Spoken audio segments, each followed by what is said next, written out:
Hi, my name is Ryan Patton, and I will be your Frisco ISD Virtual Academy instructor. Okay, there's 3 courses that I teach, which is AP Computer Science A, AP Computer Science Principles, and Advanced Computer Science 3. So you're probably in one of those 3 classes, and you're probably from one of the different high schools through FISD that's going to be in my virtual academy. So I'm hosted out of Reedy High School. However, that doesn't really matter. What matters is that you're in my class, and I'll be your instructor regardless of whichever campus you're at. Okay, so I'll get you all the information. It's a little confusing. I'm sure you're probably thinking that you're going to be in a course with some of your colleagues, but your colleagues may not be in the same exact virtual academy course as you are. But anyhow, so let's go ahead and go through this and give you some background information, what's going on. First off, my name is Ryan Patton, and I work out at Reedy High School. Just to tell you a little bit about my education. I'm looking at a computer screen over here, so that's why I'm gazing over in that direction. So I got 2 master's degrees, and then I have a bachelor's degree in logistics from University of North Texas. Okay, so spent a lot of time in college. Excited to be here. Love teaching computer science. It's probably the best class, I think, that you could potentially take in high school. I'm a little biased, but you know, what am I supposed to say? I don't like computer science, right? But anyhow, we're here for computer science. Historically, my teaching experience goes back about 16 years. I've taught math, science. As a coach for basketball, football, track, soccer. I've done a lot of different things in the district, you know, from administration. I've came back to teaching just so I can have some more time with my kids, which are in 2nd and 3rd grade. And somebody's trying to call me, so they call me back later. But anyhow, where were we? Okay, so I've taught for a while, and the good news is I've been teaching online since 2010. Okay, and when I mean I've been teaching online since 2010, it's because I've been hosting all of my curriculum as if it's an online course because of my particular type of strategy on how I deploy educational materials. So you'll be glad to know that teaching online is something that's not new to me. You're in good hands, and I think we're gonna have a lot of fun. We're going to try to make this as personal as we possibly can, and go from there. Okay, course expectations, and yes, this is not a super fancy PowerPoint presentation. It's kind of like one of those Mint commercials for their new cell phone service. So first things first, this is just off the top of my head. This isn't everything. There's tons of information that's coming out to you. Okay, but wow, they just keep on calling, don't they? Let's see if we can turn that down. All right. Anyhow, so attendance is going to be recorded by 4 o'clock every day that you're in my class. Okay, so if you're in an A day, then you'll be recording your attendance at 4 p.m. on that day. Okay, so if you're 1 minute past 4 o'clock when the attendance is recorded, because what I'm going to do is there are going to be different activities in the classroom that's hosted on Canvas. And if you don't have that activity submitted by 4 o'clock p.m. on that day of your class, you'll be marked as absent, okay? And you could be 1 second late and you'll be marked as absent, okay? It's imperative that you get this stuff done. You have a lot of flexibility being in a virtual academy, which is basically an online course. You know, you have a lot of flexibility with that, but you also have a high degree of accountability. So you've got to make sure you get this stuff done. This isn't like back when everything first got thrown online. You know, we kind of took a very light approach on how we handled things. However, it's going to be a little bit more serious, high degree of accountability, because we need you to get to know these things. Okay, you all are the future leaders of our communities and our country and everything else. So it's important that you get these skills. Okay, so I've taught online for 10 years, and I've also both my master's degrees were predominantly taken online as well. So not only have I taught online, I've also been an online student for a long time. And I'm actually in an online class right now. But nonetheless, so we're going to get through it. Accountability, that's your key word. Get everything turned in. Supplies, you should have your Chromebook. If you don't have your Chromebook, then figure out how to get that. Talk to your local campus. They have some sort of pickup schedule for you to go get one of those things. In my classes, regardless of what you are studying, whether it's CSP, that's the short way of saying principles, or computer science A, or advanced computer science 3, whichever class you're taking, everything is going to be designed to run off the Chromebooks. Okay, not every classes ran like that. However, I'm running mine that way just so that we have a solid baseline. If you're going to be using a Mac or a Windows PC, that's fine. Okay, I get it. That's what I'm going to be using as well. However, everything I show in demonstration will be ran off of a potential Chrome browser that you could be using. Okay. When we're in this class, you got to follow student code of conduct. This isn't, the Wild West where we can just do whatever we want. Okay, so you all are high school students. Act like it. Be smart, courteous, professional. Just follow student code of conduct. Exam and quizzes. The way I'm gonna run my quizzes and exams in this class, they're gonna be timed. So they will be timed quizzes and exams. Each question will be timed. And the way the quizzes and exams will run, and you'll get all this again in the future, is that you will be given 2 to 3 opportunities, and you'll get the average of those 3 opportunities to take it. All the questions will be randomized, the answer selections will be randomized, and they'll be assorted. The timing aspect is to lower the cheating potential.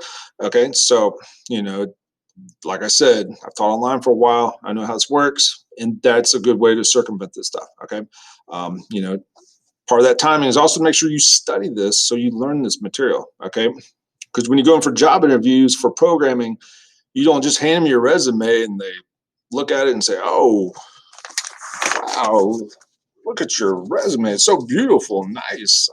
Oh my gosh, I can't wait to hire you." No, it's not gonna be like that at all. They're going to want to see software that you've written, software that you developed. They're going to see you walk through that software and explain to them how they've done it. They're going to give you problems in the interview, okay? They're going to say, "Hey, I want you to code this for this particular project because we want to see if you got the skill set to make this happen," okay?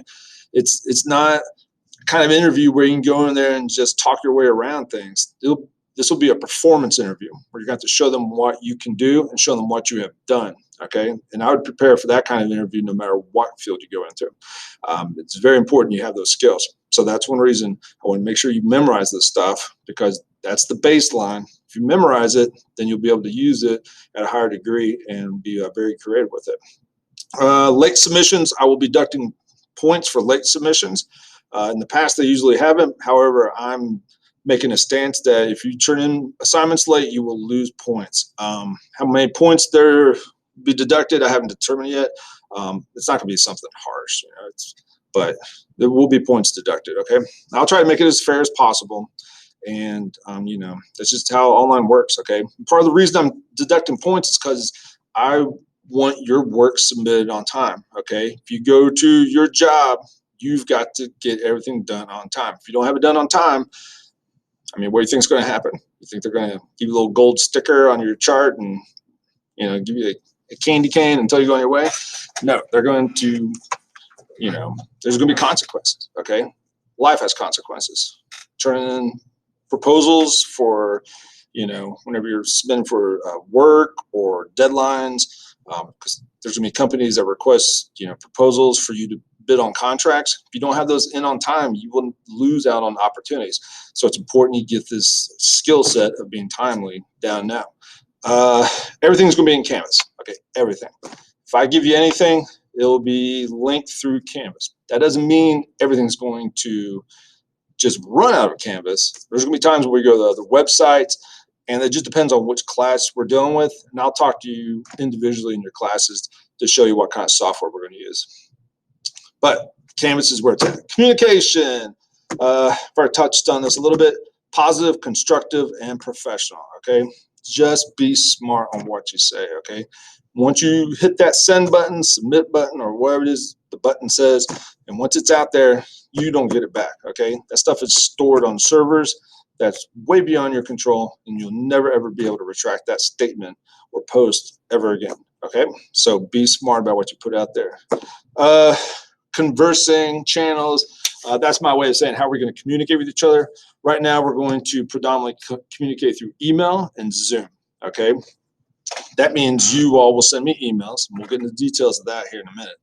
And then the Zoom will have Zoom sessions where we can sit there and talk. And this video I'm making right now is not in Zoom. It's in a software called WeVideo, which you will all get here shortly. I'm getting you signed up right now as we speak.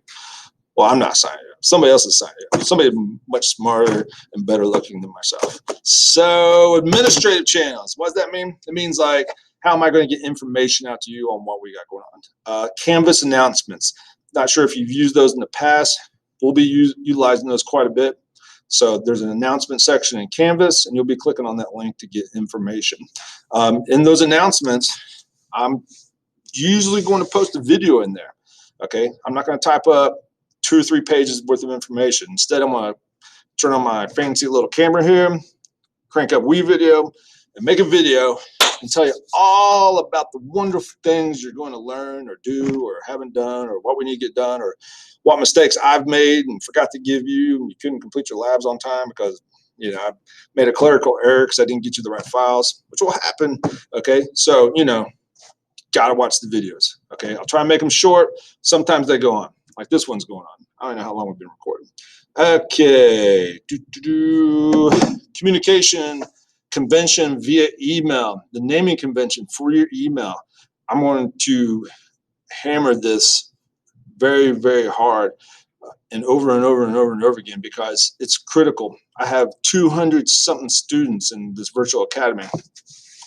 I'm going to admit that I'm probably going to struggle getting to know you all at first, okay? Because there's tons and tons of people, and we don't have that face-to-face contact, which is unfortunate, but it's good that we still can run these classes, okay? So when you send me emails, you've got to have this convention. You've got to tell me the course name, and you see right below here, I've got the convention for the course name, and then you have to put your last name, first name, which high school, and then your brief subject line, okay? Now, don't actually type up the plus, okay? You can leave out the plus. I'm just putting the plus there as like when we program, it's called concatenation, okay? Yeah, okay. So I'm a nerd, but anyhow, so course name. If you're in, say, computer science A, say my name is Ryan Patton. I'm going to send an email to my teacher. So first thing I'd put would be CSA. Might as well just type this up, right? That would be fun, actually getting to watch me type, right? So if I'm sending an email, I'm going to type in CSA. I'm going to say Patton, Ryan. I'm at Reedy High School, and my brief subject is help me, I am lost. Oh my gosh. Okay, so that would be my email on how I would send it to my instructor if my instructor was me making me do this. Okay, so that's how you need to send it up. Okay, now here's part of the reason why is because I've got all my email automated, and it's going to categorize you into individualize and color code you based upon which high school you're at. So with the way I got it set up, it's going to look for the course name, which this is CSA, so it's going to filter that out automatically, put it into a folder. It's going to look at which high school you're at, then color code it so I know which high school you're coming from. So that way I've got everybody nice and organized in the little folder. It sounds really good talking about it. We'll actually see what happens once it starts running and things start getting crazy here in the next couple of weeks. But I feel really confident talking about it. And I think it's going to happen because I've done this before. Okay, course names right there. I'll put this presentation out there so you can check it out. Your high school name, just use the acronym for your high school. Like for Lebanon Trail High School, LTHS, Lone Star, LSHS, Reedy, RHS, and so on and so on and so on. Okay, I don't think any high schools have the same acronym. I'm pretty sure. I don't know. Okay, what's going to take to survive? Hey, these classes are going to get hard. Okay, don't kid yourself. Okay, some of you will obviously find this very easy because you have a lot of experience and exposure with this technology, and you might just learn faster than a normal person. Okay. And if you don't learn as fast as other people, that means nothing, okay? I mean, it means absolutely nothing. What matters is the amount of effort and hard work you put in these things. It also matters is if you have some of these skill sets right here on what's going to take to survive through all this. For example, do you have flexibility? Do you have patience with this type of stuff? Do you have a good sense of humor, some humility, okay? We all make mistakes, okay? Just be able to laugh at your own mistakes. That's a big thing, all right? Being able to embrace your mistakes, okay? Like, hey, you know what? I own up. I made a mistake. It's my fault. I'm going to take care of it, okay? Or if I'm coding something that's not working, okay? Enjoy that process, all right? Embrace the mistakes. Computer science is I'm trying to think of something really fancy to say, but computer science is an art of perpetual mistakes. Okay, you will make a lot of mistakes, but the good news is you learn from those mistakes, problem solve using logic, and bam, keeps working out for good things. Okay, so I promise you, if something's not working, there's a solution. So embrace, enjoy it. It's a fun challenge. Okay, it's like doing a Rubik's Cube. Honesty. Okay, just be honest with yourself. Okay, be real honest with yourself. If you can't be honest with yourself, that's tough. All right. So if you can't be honest with yourself, then how can you be honest with me? All right, or anybody else that's there to help you. Okay, so let me know. It's like you're like, hey, I'm struggling in this lab, but you haven't read the material or done any of the tutorial videos. Okay, it's like be honest with yourself. Okay, and respect. All right, respect. Whoa, hold on. We got automated lights over here. There we go. All right, so yeah, so respect. Respect each other in the classroom. Just be respectful of each other. Hopefully, I will earn your respect throughout the school year.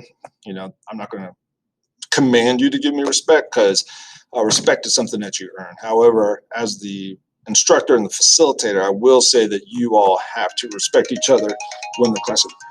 Good Lord. All right, so I think that's it. And then I'm going to break off into all y'all's individual sections here. All right, talk to you later.